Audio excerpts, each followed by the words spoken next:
ये कहानी है एक छोटे से गांव की, जहां एक औरत रहती थी। उसका नाम सुमन था। सुमन की शादी रमेश नाम के किसान से हुई थी। सुमन अनपढ़ थी, उसने कभी स्कूल का मुंह नहीं देखा था और इस वजह से गांव के लोग उसे कम समझते थे। वो अपने घर के कामों में ही रमेश की मदद करती और बच्चों की देखभाल करती थी। एक दिन रमेश खेत से देर रात घर लौट रहा था।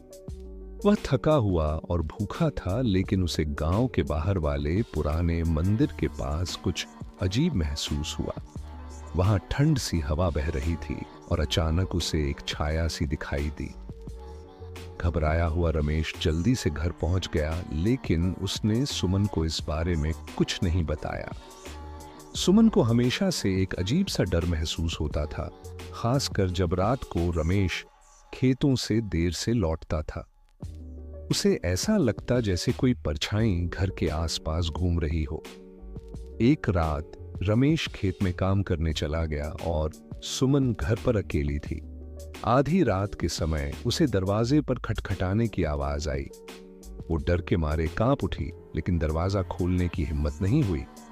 जैसे जैसे खटखटाने की आवाज तेज होती गई, सुमन ने दरवाजे की झिरी से झांक कर देखा, लेकिन वहां कोई नहीं था। अचानक से घर में रखी सारी चीजें खुद ब खुद हिलने लगीं। बर्तन जमीन पर गिर गए और दिए की लौ बुझ गई। सुमन की धड़कन तेज हो गई और उसे लगा कि कुछ बुरा होने वाला है। तभी दरवाजा अपने आप खुल गया और एक काली परछाई अंदर आ गई। या तभी इंसान अंदर आ गई। सुमन डर के मारे एक कोने में छिप गई, लेकिन वो छाया उसकी तरफ बढ़ती रही।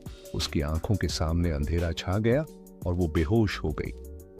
जब रमेश घर लौटा, उसने सुमन को जमीन पर पड़ा पाया। जब सुमन को होश आया, उसने रमेश को सारी बात बताई। रमेश को यकीन नहीं हो रहा था, लेकिन उसने गांव के बड़े बुजुर्गों से सलाह ली। तब उसे पता चला कि उस पुराने मंदिर के पास एक आत्मा का साया है और वो आत्मा अक्सर उन लोगों को परेशान करती है जो रात को अकेले होते हैं।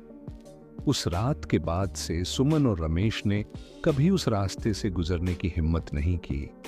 गांव के लोग अब सुमन को भले ही अनपढ़ मानते थे, लेकिन उस डरावनी रात के बाद किसी ने भी उसकी बातों को हल्के में नहीं लिया।